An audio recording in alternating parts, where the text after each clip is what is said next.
Hello and welcome to Midnight Readings. Today we will be reading The Wrong Fork, written by Powered by Tea. Princess Celestia was, unquestionably, the most elegant, regal, and graceful pony in all of Equestria. The very pinnacle of style, bearing, and property. That was what any pony, who was any pony, would tell you. Except, Rarity pondered, leaving the thought hanging as she waited for the servers to bring the hay course. The dressmaker was attending a great banquet in honour of the opening of the new Marefield Park General Hospital in Canterlot. Proceeds would be donated to sprucing up the new Falls Wing, of course. Princess Celestia herself had invited Twilight, probably as an excuse to see her student again, but the invitation had extended to Twilight's 6 closest friends. Naturally, Rarity had accepted immediately. Occasions such as this were perfect for forming new contacts in Canterlot. As expected, Applejack and Rainbow had declined, as had Pinkie, after Rarity made it clear that this party would be similar to the gala. She had managed to drag Fluttershy along on the promise of seeing the Canterlot Gardens, and Spike was always enthusiastic about a chance to show them around his old home. So here she was, eating a meal that would run to 9 courses, being seen in a position of great honour near Princess Celestia herself. It would be doing wonders for her reputation. Unfortunately, she'd managed to end up as the lemon of the table.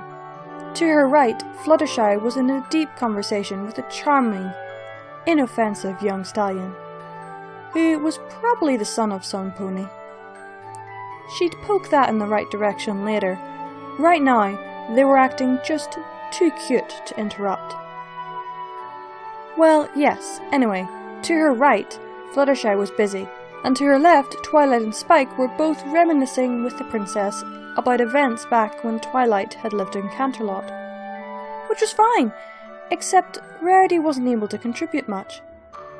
So, for the moment, she had been left with her own thoughts. So, Princess Celestia, the most graceful pony in all of Equestria. Except Rarity had been taking the opportunity to study the princess closely, with her very practiced eye, and now she wasn't so sure. There were certain mistakes that tended to be made by pretenders that would give them away. Even if they had made a study of proper etiquette, it wasn't enough. For example, to simply know which fork was which, one had to know instinctively. One mustn't pick up one's cutlery too hastily or too eagerly, as if one had something to prove. Rarity knew these tales. She was, after all, a pretender herself. So when Rarity had spied a slight, oh so slight, look of bemusement on the princess's face as she surveyed the bewildering array of cutlery implements surrounding her starter, Rarity had begun to think. Indeed, a part of her mind had been quietly mulling over the implications of her observation ever since. How old were the standards of table manners practiced in Canterlot and other cities? Actually, she could give the answer, for Canterlot exactly. Just yesterday she'd been giving a panically Twilight lessons on her copy of the book in question, The Pony's Guide to Perfect Gentility, which most later guides had been essentially gripped on, had been published a mere 80 years ago. Enough time to become ingrained in the collective consciousness of several generations of the upper-class ponies. But how old was the princess? Now, that wasn't exactly a proper question to be thinking about. But it was true that Mother, talked about Celestia being a princess back when she had been a foal, and Celestia had occasionally appeared in various history lessons from her youth. So she'd gotten the vague idea in some senses Celestia had always been about. Only after the events of last year's Summer Sun celebration had Rarity been made accurately aware that the princess was, at the very least, 1,000 years old. She predicted the publishing of the Guide to Perfect Generality 12 times over, give or take, the very bedrock of social property and customs. That Rarity had spent her late fillyhood studying must seem like a passing fad to the princess. How many times had standards on manners and etiquette changed? Would Celestia really have bothered to study? Wouldn't she have better things to do? Rarity shifted her attention back to the room again. 5 impeccably dressed unicorn servers were leviting the hay course towards the tables. As she watched them, an idea began to form. In a 9-course meal, such as this one, it was expected that one should use the particular forks for particular courses. It just so happened that the fork for the hay course and the fork for the floral course that would come later looked very similar. Confusing them was a mistake even a practiced social climber might make. So as the servers reached the high table and lifted the lid off the plate covers, Rarity struck. She interjected into Spike's account of some mischief or another with a polite question, just at the right moment, so that Celestia was looking at her when she levitated her fork, her floral fork.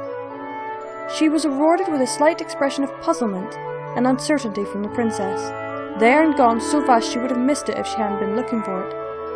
And then, miraculously, the princess, the standard against which Gentrally itself was measured, copied the actions of Rarity the Unicorn, a daughter of a tiny, unsophisticated, nowhere village, and picked up the wrong fork too.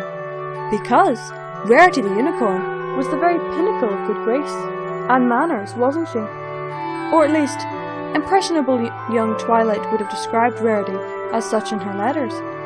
And if the princess wasn't known for doubting her faithful student very often, it had been too easy. So then, Celestia, you're a tender too. She would have been more surprised, but somehow she wasn't.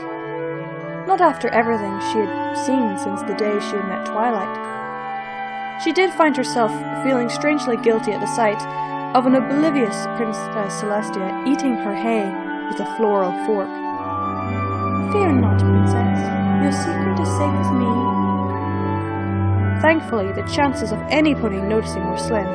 The 2 forks did look very similar, and no pony would have been looking for that kind of mistake from Celestia anyway. Rarity turned back to her own food, and mulled over the meaning of what she had learned. If it meant anything at all. She was, of course, stuck with a floral fork too. A fitting punishment, then, for her minor act of betrayal. Though, in all things considered, it did a perfectly adequate job on the hay.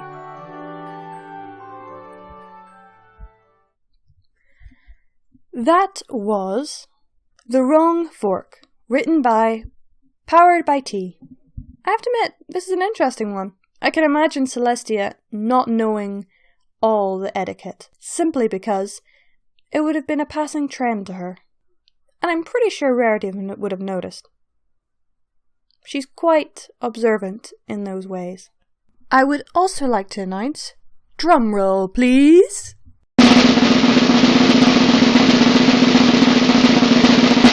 I am going to Everfree Northwest. Honestly, I can't wait. This has been a plan in the making. First ever BronyCon. And there'll be some amazing guests. I can't wait to meet everyone. And if you see me, say hi. I'd be happy to say hi back. So, I'll see you all next week. Stay brony!